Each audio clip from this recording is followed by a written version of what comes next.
Sir, I need you to step aside. We have reason to believe that the employee is in this country illegally. I'm not stepping anywhere. Where's your warrant?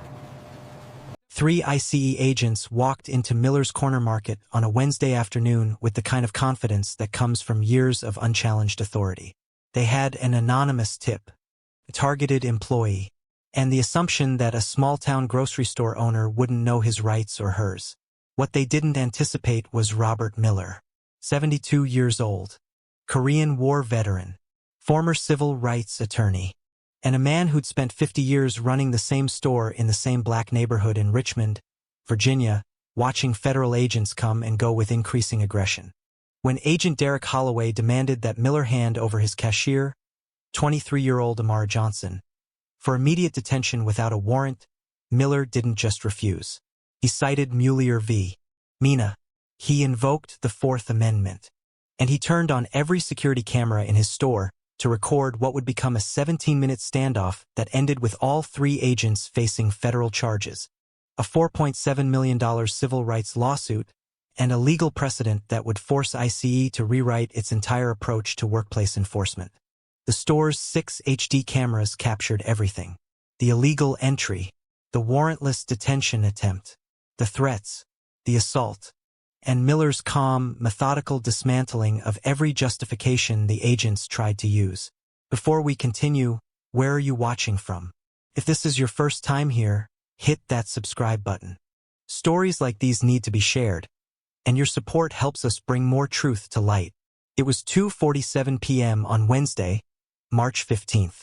The spring sun filtered through the large front windows of Miller's Corner Market, illuminating rows of produce, canned goods, and refrigerated cases stocked with milk and eggs. The store had been a fixture on Broad Street since 1971. 3 generations of families had shopped there. Muehler knew most of his customers by name. Amara Johnson stood behind the register, scanning groceries for an elderly woman named Dorothy Hayes. Amara wore the store's standard green apron over a white t-shirt and jeans. Her hair was pulled into a neat bun. She'd worked at Miller's for 11 months, saving money for community college classes. She was quiet, punctual, and well-liked by customers. Robert Muehler was in the back office reviewing invoices when the door chime sounded. He glanced at the security monitor mounted on his desk. 6 cameras covered different angles of the store. Camera 1 showed the entrance. Cameras 2 through 5 covered the aisles. Camera 6 focused on the register area. 3 men entered. They wore tactical vests marked Police ICE in white letters. The lead agent was Derek Holloway, 34, white, with short brown hair and the build of someone who spent significant time in the gym. Behind him came Agent Marcus Chun, Asian American, 29, newer to the job. The third was Agent Kyle Stevens, white, 41, a veteran enforcement officer with a disciplinary record Muehler would later discover included multiple complaints. Muehler stood immediately. He'd seen this before, not in his store but in his neighborhood. Agents rolling up on businesses, demanding papers, detaining workers without warrants. He walked out of his office and into the main store area. The overhead fluorescent lighting gave everything a clinical brightness. Holloway's boots made sharp sounds on the linoleum floor as he approached the register. Dorothy Hayes was still there, her groceries half-bagged. She looked nervous. Amara's hands had frozen mid-scan. Muehler positioned himself between the register and the agents. He was shorter than Holloway, his white beard neatly trimmed, his green baseball cap worn and familiar. His green apron had his name embroidered on the chest. Robert Muehler, owner. Holloway's expression was already set. This was routine for him. Walk in, make demands, take people into custody. He'd done it dozens of times. Small business owners usually cooperated out of fear or ignorance. "Can I help you, gentlemen?" Muehler asked. His voice was calm, measured. Holloway pulled out his badge, holding it up briefly. "ICE, we're here for one of your employees." He pointed at Amara. "Her. We need to verify her immigration status." Muehler didn't move. "Do you have a warrant?" The camera above the register captured Holloway's face perfectly. A flicker of annoyance crossed his features. "We don't need a warrant for immigration enforcement," Holloway stated. his tone bureaucratic and rehearsed. "We have administrative authority to question individuals suspected of immigration violations." Miller's response was immediate and precise. "That's incorrect. Under Muehler v. Mena, you need probable cause to detain anyone. Under the Fourth Amendment, this is private property. You have no authority to enter without permission, and I'm revoking that permission right now." Chun shifted uncomfortably. He glanced at Holloway. Stevens stood with his arms crossed, his expression hostile. Dorothy Hayes had backed away from the register, her groceries forgotten. She pulled out her phone and started recording. The camera angle captured her standing near the produce section. Her phone held up, pointed at the confrontation. Amara hadn't moved. Her hands gripped the edge of the counter. Her eyes were wide, but she stayed silent. "Sir, you need to step aside," Holloway said, stepping closer. "We have reason to believe this employee is in this country illegally. She's coming with us for questioning." "No, she's not," Miller replied. His voice remained level. "You have no warrant. You have no probable cause. And I'm the property owner. You need to leave. Now." The store's camera system recorded from multiple angles. Camera 1 showed the entrance, where 2 more customers had just walked in and immediately stopped, sensing the tension. Camera 6, mounted above the register, captured the standoff in full detail. Holloway's aggressive posture, Miller's calm defiance, Amara's stillness, Dorothy's phone recording everything. "Last chance, old man," Holloway said, his voice dropping into a threatening register. "Move, or you're getting charged with obstruction." "Obstruction of what?" Miller asked. "An illegal detention? That's not a crime. What you're attempting is a crime. Unlawful entry. Attempted kidnapping under color of law. Deprivation of civil rights under 18 U.S.C. Section 242. Chen's eyes widened slightly. Stevens's jaw tightened. Holloway's face flushed. "You think you know the law?" Holloway snapped. "I was a civil rights attorney for 27 years before I retired and bought this store," Miller said. "I know the law better than you do. And I know you have no legal authority to detain my employee without a warrant or probable cause." A fourth customer, a middle-aged black man named Jerome Franklin, had his phone out now too. He stood near the dairy section, recording. Another woman, white, in her 50s, named Patricia Nolan, moved closer to Dorothy. She wasn't recording yet, but her hand was on her phone. Amara finally spoke, her voice barely above a whisper. "Mr. Miller, I don't want any trouble." Miller didn't turn to look at her. He kept his eyes on Holloway. "You're not in trouble, Amara. These men are violating federal law, and they're about to leave." Holloway's hand moved to his hip, where his service weapon was holstered. He didn't draw it, but the gesture was clear. An implied threat. "Are you threatening me with a firearm?" Miller asked, his voice still calm.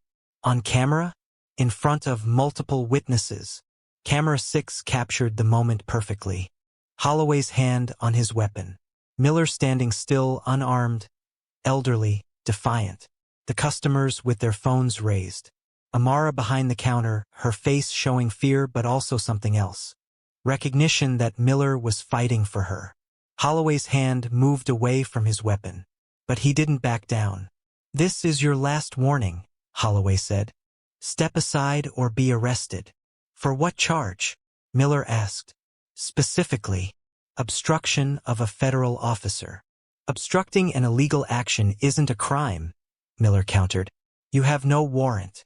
You have no judicial order. You have no probable cause. You're attempting to detain a U.S. citizen based on what? Her skin color? An anonymous tip with no specifics." Stevens stepped forward.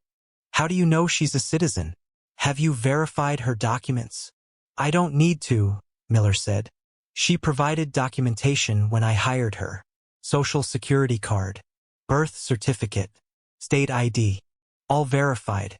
But even if she hadn't, you still need a warrant to enter my property and detain my employees." The front door chimed again. An older white man in a suit walked in, saw the scene, and immediately pulled out his phone. "Thomas Brennan, a retired federal judge who lived 2 blocks away and shopped at Miller's every week. He stood near the entrance and started recording. "You're making this harder than it needs to be," Chen said, speaking for the first time. His voice was younger, less certain than Holloway's. "No," Miller replied. "You're violating the Constitution, and I'm documenting it. There's a difference." Holloway turned to Amara. "Ma'am, we need you to come with us to verify your status." Amara looked at Miller. He gave a slight shake of his head. "I'm not going anywhere," Amara said, her voice stronger now. "I'm a U.S. citizen. I was born in Virginia. I have rights." "Then you won't mind coming with us to prove it," Stevens said, moving toward the end of the counter, trying to flank her position. Miller moved too, blocking Stevens's path. "She doesn't have to prove anything to you. The burden of proof is on you. And you have none." Dorothy Hayes spoke up from the produce section, her phone still recording. "I'm calling 911. She put the phone to her ear with her other hand, keeping the camera pointed at the agents. "Don't bother," Holloway said. "We are federal law enforcement. Local police have no jurisdiction."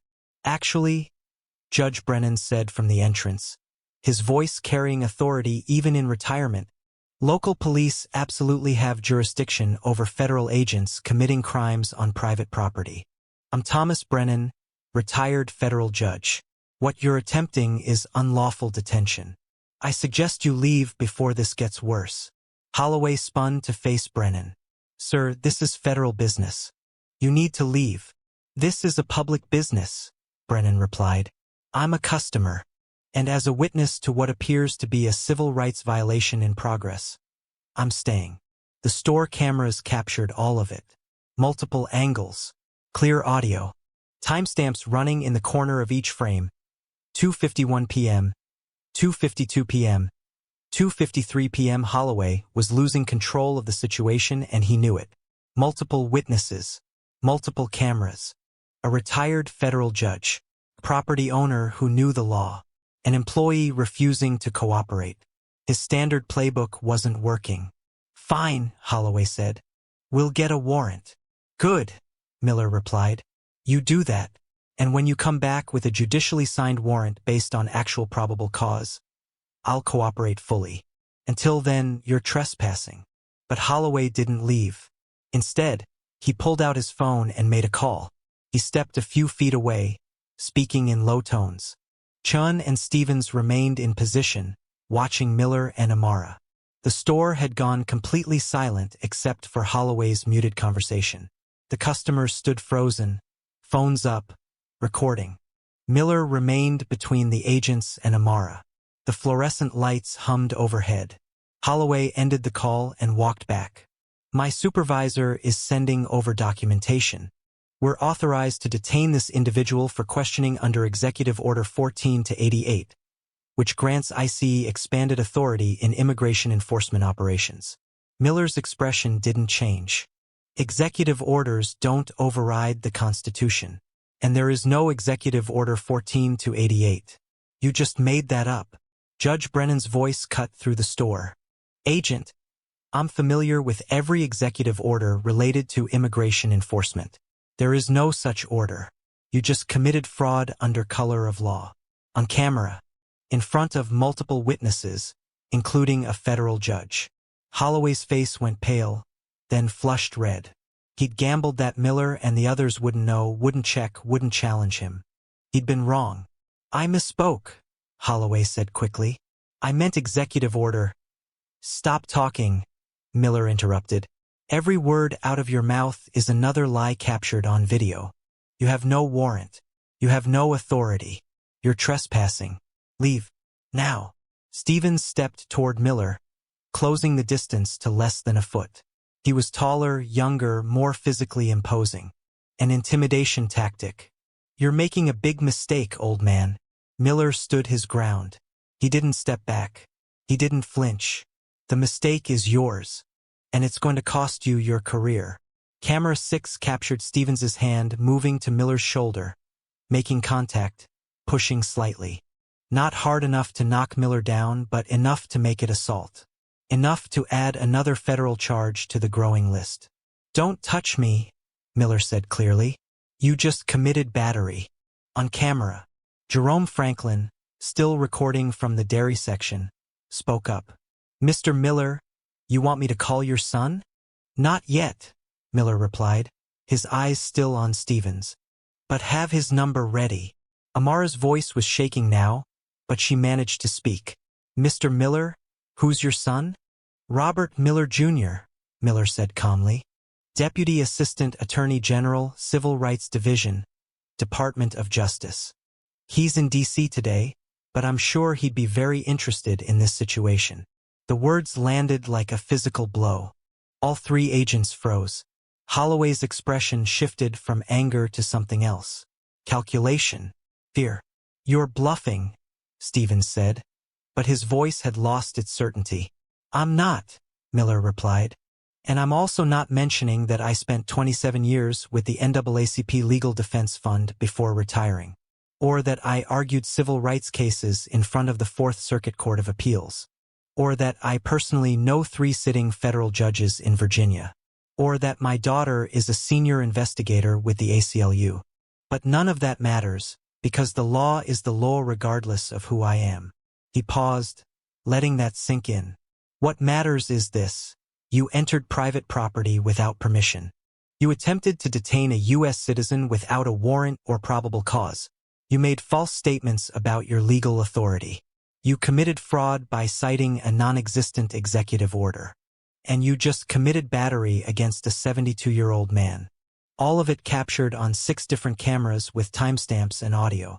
Judge Brennan added from the entrance, "I'll also be filing a formal complaint with the Department of Justice. I've already sent the video footage from my phone to my former clerk, who's now a federal prosecutor." Amara finally stepped out from behind the counter. She pulled a wallet from her back pocket and removed her driver's license, her social security card, and her birth certificate, which she kept folded in her wallet for exactly this reason. She'd been stopped before, questioned before, asked to prove her citizenship before, despite being born in Richmond, Virginia, 23 years ago. She held the documents up toward camera 6. "My name is Amara Johnson. I was born at VCU Medical Center on April 3, 2001. My mother is Denise Johnson, a registered nurse. My father is Michael Johnson, a high school teacher. I graduated from Armstrong High School in 2019. I'm a U.S. citizen. I have rights, and these men violated them." Her voice broke on the last word, but she didn't cry. She held the document steady, making sure the camera captured every detail. Holloway pulled out his phone again. This time he wasn't calling his supervisor. He was texting, frantically, his thumbs moving across the screen. Damage control. Too late. At 3:04 p.m., 17 minutes after the agents first entered the store, 2 Richmond Police Department officers arrived. They'd been called by Dorothy Hayes's 911 call and by Patricia Nolan, who'd also called after seeing the confrontation escalate. Officer Latoya Williams and Officer John DeMarco walked into a scene unlike anything in their standard training. Federal agents, multiple civilians recording, a retired federal judge, a store owner citing case law, and an obvious standoff captured from every possible angle. Williams spoke first. "What's going on here?" Holloway turned to her. "Federal immigration enforcement. Local police have no jurisdiction." "On private property?" DeMarco asked. "Where's your warrant?" "We don't need one for—" "Yes, you do," Williams interrupted. She looked at Mueller. "Sir, is this your property?" "It is," Mueller confirmed. "These agents entered without permission, attempted to detain my employee without a warrant, made false statements about their authority, cited a non-existent executive order, and one of them committed battery against me. All of it recorded on my security cameras and by multiple witnesses." Williams looked at the cameras mounted throughout the store. She looked at the customers, all still holding phones. She looked at Judge Brennan, whom she recognized. Then she looked back at Holloway. "Sir, you need to leave this property. Now." "We're federal agents," Stevens protested. "And you're committing crimes." Williams replied. Leave, or you'll be arrested for trespassing at minimum. Holloway's phone buzzed. He looked at the screen. His face went white. He showed the screen to Chun and Stevens. Whatever message had come through, it wasn't good news. We're leaving, Holloway said. His voice had lost all its earlier authority. But this isn't over. You're right, Mueller said. It's not. Because I'm filing a formal complaint with the Department of Justice Office of Inspector General, the DHS Office of Civil Rights and Civil Liberties, and I'm filing a federal civil rights lawsuit against all three of you personally and ICE as an agency. The agents walked toward the door. Judge Brennan stepped aside to let them pass, but he kept recording until they were out of the building. Camera 1 captured them climbing into their black SUV and driving away at 3:07 p.m. The timestamp was precise. 20 minutes from entry to exit. 20 minutes that would end 3 careers and cost the federal government millions of dollars. Officer Williams took statements from everyone present. Mueller provided copies of the security footage immediately. He'd already backed it up to 3 separate cloud storage services and sent copies to his son via encrypted email. By 4:15 p.m., the footage was in the hands of Robert Mueller Jr. at the Department of Justice. By 4:47 p.m., it had been forwarded to the Office of Inspector General. By 5:30 p.m., a formal investigation had been opened. The security cameras captured something else that afternoon. After the police left, after the customers left, after Mueller locked the door and put up the closed sign early, Amara sat down on the floor behind the register and cried. Not from fear, from relief, from exhaustion, from the weight of knowing that if Mueller hadn't been there, if the cameras hadn't been recording, if the witnesses hadn't stood up, she would have been taken. Mueller sat beside her. He didn't say anything. He just sat there, an old man and a young woman, on the floor of a grocery store, while the cameras kept recording. The Department of Justice moved quickly. The evidence was overwhelming. 6 camera angles, multiple witness statements, a retired federal judge, a phone recording from a former federal prosecutor's clerk, audio of the fabricated executive order, video of the battery. Federal charges were filed against all 3 agents within 3 weeks. Deprivation of rights under color of law, 18 U.S.C. Section 242. False statements, 18 U.S.C. Section 1001. Fraud, assault, conspiracy. Holloway, Chan, and Stevens were placed on unpaid administrative leave immediately. Their badges and weapons were confiscated. Their homes were searched. Their emails and phone records were subpoenaed. The investigation uncovered a pattern. Holloway's team had conducted 43 similar operations over the previous 18 months. Workplace raids without warrants. Detentions based on anonymous tips with no corroboration. Racial profiling disguised as immigration enforcement. In 37 of those cases, the detained individuals were U.S. citizens or legal permanent residents who were released after hours or days of detention. None of those detentions had resulted in deportations. None had led to criminal charges against the detained individuals. But all of them had caused trauma, lost wages, damaged reputations, and violated constitutional rights. Mueller's civil lawsuit expanded to include those 37 victims. The ACLU joined as co-counsel. The case became Johnson versus Holloway, with Amara as the named plaintiff. The trial lasted 9 days. The courtroom in the Eastern District of Virginia was packed every single day. Media filled the gallery. Civil rights organizations sent representatives. Immigration advocacy groups attended in force. The security footage played on screens throughout the courtroom. The jury, 7 women and 5 men, representing a cross-section of Virginia, watched every minute. They watched Holloway enter the store with confidence. They watched him make false claims. They watched him cite a fake executive order. They watched Stevens push Mueller. They watched Mueller stand his ground. They watched Amara hold up her documents. They watched ordinary citizens pull out phones and record. They watched a retired judge intervene. The prosecution called expert witnesses. Constitutional law professors from UVA and Georgetown testified that everything the agents did violated the Fourth Amendment. Former ICE officials testified that the agent's actions violated agency policy. A statistician presented data showing that Holloway's team targeted people of color at a rate 14 times higher than white individuals. The defense attorneys tried to argue qualified immunity. They claimed the agents were acting in good faith based on their training. They claimed the law in this area was unclear. The prosecution dismantled those arguments methodically. They showed internal ICE training materials that explicitly stated warrants were required for private property. They showed emails where Holloway's supervisor had warned him about constitutional violations. They showed disciplinary records documenting previous complaints. Amara testified. She described what it felt like to be targeted in her workplace, to have armed men demand her papers, to fear deportation despite being born in Virginia, to know that without Muehler and the cameras, she would have been taken. Muehler testified. He walked the jury through every legal citation he'd made in the store. He explained the Fourth Amendment. He described his 27 years fighting civil rights cases. He showed them the bruise on his shoulder where Stevens had pushed him. Judge Brennan testified. He confirmed the fabricated executive order. He explained the legal standards for probable cause. He stated clearly and without ambiguity that what the agents did was criminal. The jury deliberated for 6 hours. When they returned, the verdict was unanimous on all counts. Guilty. The sentencing hearing came 2 months later. The judge was William Hartwell, a white man in his 60s who'd served on the federal bench for 19 years.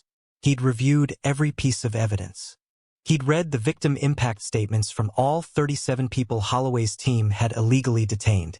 His statement from the bench was measured but devastating. The defendants violated their oaths. They violated the Constitution. They violated the trust placed in federal law enforcement. They targeted vulnerable people, knowing most wouldn't have the resources or knowledge to fight back. They were wrong, and the sentence must reflect that. Holloway received 4 years in federal prison. Stevens received 3.5 years. Chun, who cooperated with investigators and testified against the others, received 2 years probation. The civil lawsuit settled for $4.7 million. Amara Johnson received $1.2 million. The 37 other victims split $2.3 million. The remaining $1.2 million went to establish a legal defense fund for individuals facing unlawful immigration enforcement actions. ICE announced sweeping policy changes. New protocols required judicial warrants for all workplace enforcement actions. Mandatory constitutional rights training for all agents.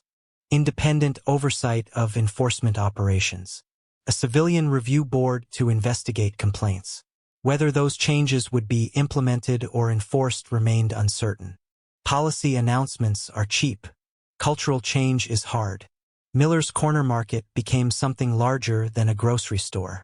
The security footage was used in law school classes on constitutional rights. Civil rights organizations showed it in training sessions. Immigration advocacy groups cited it in policy briefs. The store itself saw changes. Muehler installed a sign by the entrance. Know your rights. You have the right to remain silent. You have the right to refuse entry to law enforcement without a warrant. You have the right to record. Ask for a lawyer. He kept business cards for immigration attorneys and civil rights lawyers by the register. He hosted Know Your Rights workshops in the store's back room on weekends. Lawyers volunteered their time. Community members attended in large numbers. Amara stayed at the store. She enrolled in community college, studying political science. She spoke at immigrant rights rallies. She testified before the Virginia state legislature in support of bills protecting workers from immigration raids. Her testimony was powerful because it wasn't theoretical. She'd lived it. Robert Mueller Jr. used the case to push for broader reforms at the Department of Justice. Increased prosecutions of federal agents who violated civil rights. Stricter oversight of ICE operations. Better training on constitutional limitations. The 37 other victims became advocates too. Some joined immigrant rights organizations. Others worked with the ACLU. Several testified in Congress about the need for immigration reform and accountability. The culture of impunity that had enabled Holloway's team didn't disappear overnight. But it cracked. Other agents saw the consequences. Other victims saw that accountability was possible. Other communities saw that resistance could work. The cameras stayed on at Muehler's Corner Market. Recording, documenting, waiting. Holloway began serving his sentence at FCI Petersburg in Virginia. Stevens went to FCI Beckley in West Virginia. Their law enforcement careers were over. Their pensions were forfeited. Their names would forever be associated with constitutional violations captured in high definition from 6 different angles. Chun completed his probation. He works in private security now, prohibited from federal law enforcement for life. He speaks occasionally at law enforcement training sessions about what happens when you follow illegal orders. Muehler turned 73. He still runs the store, still knows his customers by name, still has the cameras recording, still keeps those Know Your Rights cards by the register. Amara graduated from community college. She's applying to law schools. She wants to be a civil rights attorney, like Muehler was, like his son is, like the lawyers who represented her. The store's security footage is archived in multiple locations, preserved, available, a permanent record of what happens when ordinary people stand up to unlawful authority, when cameras capture truth, when courage meets knowledge, when rights are asserted instead of surrendered. Should all businesses install security cameras and Know Your Rights signage to protect employees from unlawful enforcement? Comment below. Because what happened at Muehler's Corner Market wasn't about one store, one cashier, one owner. It was about whether the Fourth Amendment means anything when federal agents decide convenience matters more than the Constitution. If you believe that civil rights apply to everyone, that cameras and courage can check unlawful authority, and that documentation defeats impunity, subscribe and turn on notifications. Tomorrow, we're bringing another story that proves ordinary people can stop extraordinary abuses of power when they know their rights and refuse to back down. The cameras are still recording. The question is, are you watching?